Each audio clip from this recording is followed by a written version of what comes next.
Yusuke is much stronger now than I ever imagined a human could be. There's no telling what else he might be capable of.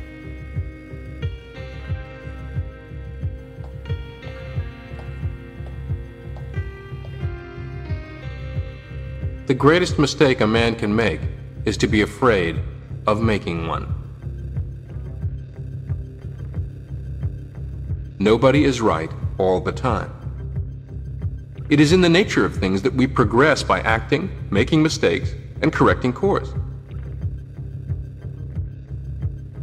You cannot correct your course if you are standing still. You cannot change or correct nothing. You can correct your course as you go. Only little men are never wrong.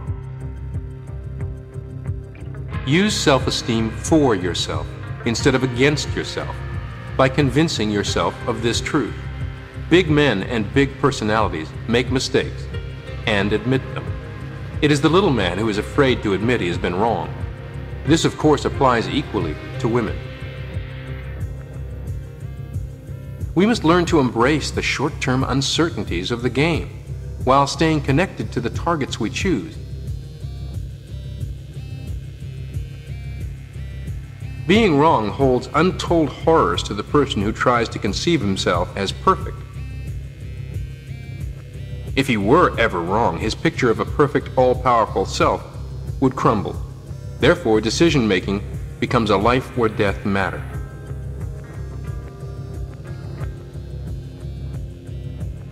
Reassure yourself that you are not your mistakes. Correct course and continue moving forward. Many people get a perverse satisfaction from feeling wrong. The victim of injustice, the one who has been unfairly treated, is morally superior to those who caused the injustice.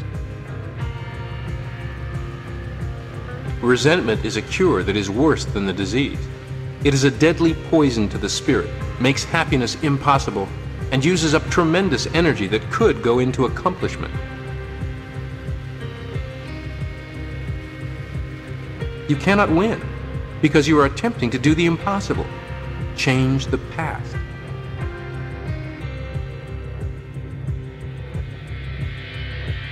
Resentment, even when based on real injustices and wrongs, is not the way to win. It soon becomes an emotional habit. Habitually feeling that you are a victim of injustice, you begin to picture yourself in the role of a victimized person. Remember that your resentment is not caused by other persons, events, or circumstances.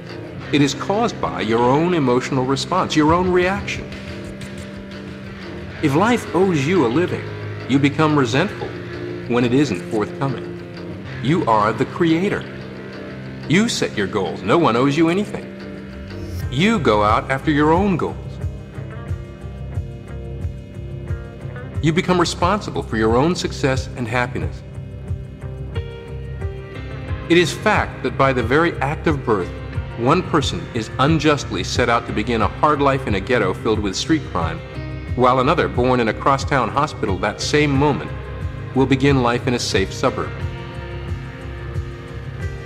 In a sense, there is no justice, but we may manufacture just results for ourselves.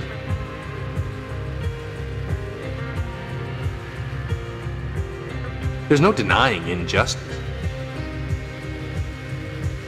If you intend to insist on justice in order to live a successful and happy life, you will not do so in this lifetime on this planet.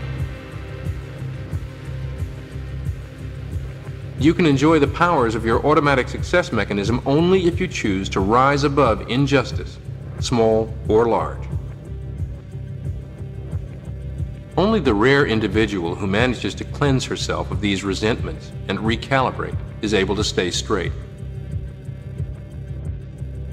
Any individual who permits resentment to control her thoughts locks herself and her potential into a prison of her own making.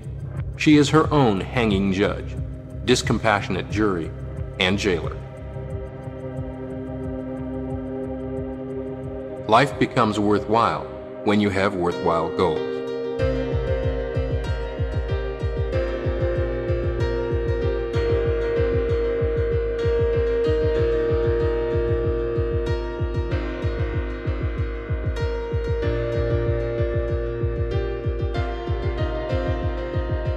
Those who have the capacity to enjoy, still alive within them, find enjoyment in many ordinary and simple things in life. Those in whom the capacity to enjoy is dead can find enjoyment in nothing. You can see these people by the hundreds, night after night, knocking themselves out in nightclubs, trying to convince themselves they are enjoying it. They travel from place to place, become entangled in a whirl of parties, hoping to find enjoyment, always finding an empty shell. It is possible to win a fake success, but when you do, you are penalized with an empty joy. Life is worthwhile only when you have firmly fixed in your sights worthwhile goals. Emptiness is a symptom that you are not living creatively. You either have no goal that is important enough to you, or you are not using your talents and efforts in striving toward an important goal. The person who has no purpose of her own pessimistically concludes life has no purpose. The person who has no goal worth working for concludes life is not worthwhile. The person with no important job to do complains there is nothing to do. The individual who is actively engaged in striving toward an important goal or goals does not come up with pessimistic philosophies concerning the meaninglessness or the futility of life in general or his life in specific. Aliveness is based on constantly setting new goals. Emptiness is not a way that wins.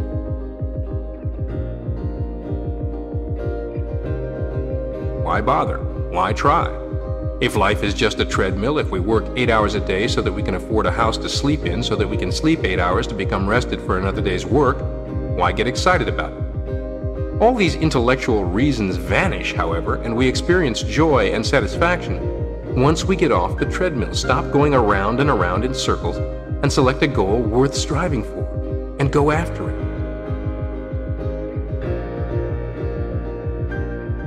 Emptiness and an inadequate self-image go together.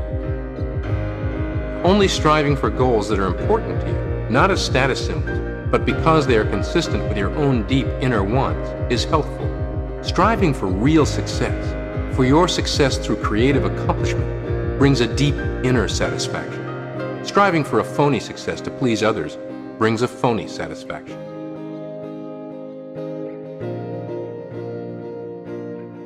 Glance at negatives, but focus on positives. Automobiles come equipped with negative indicators placed directly in front of the driver to tell you when the battery is not charging, when the engine is becoming too hot, when the oil pressure is becoming too low, etc. A negative signal does not mean the car is no good. All cars overheat at times. However, the driver of the automobile does not look at the control panel exclusively and continuously. To do so might be disastrous. She must focus her gaze through the windshield, look where she is going, and keep her primary attention on her goal, where she wants to go. She merely glances at the negative indicators from time to time. When she does not fix on them or dwell on them. She quickly focuses her sight ahead again and concentrates on the positive goal of where she wants to go. We should adopt a similar attitude about our own negative symptoms.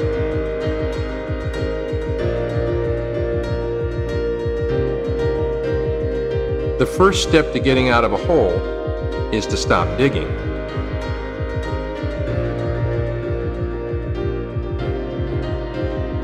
A self-reliant, responsible attitude makes you less vulnerable.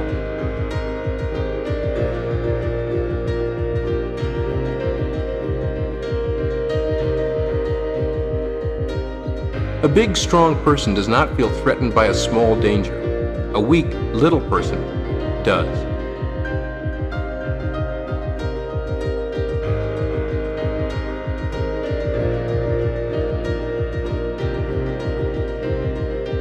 When you habitually personalize every slight, every overheard conversation, even things you read or hear in media, you reveal a very thin-skinned self-image with the weakest of immunities.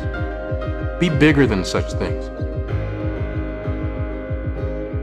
The person in hot pursuit of meaningful, rewarding goals and a calendar of important things to do has little time to obsess over trivial slights and offenses.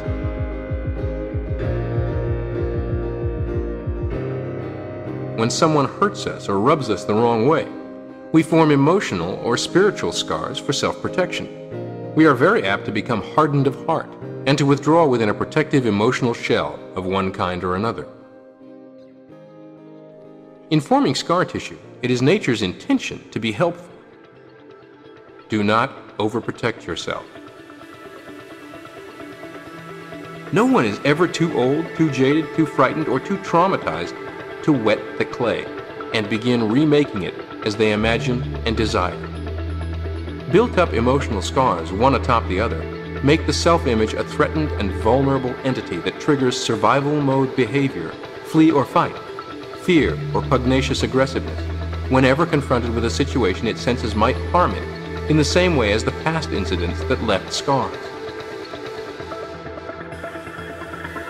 Don't underestimate the power of emotional scars.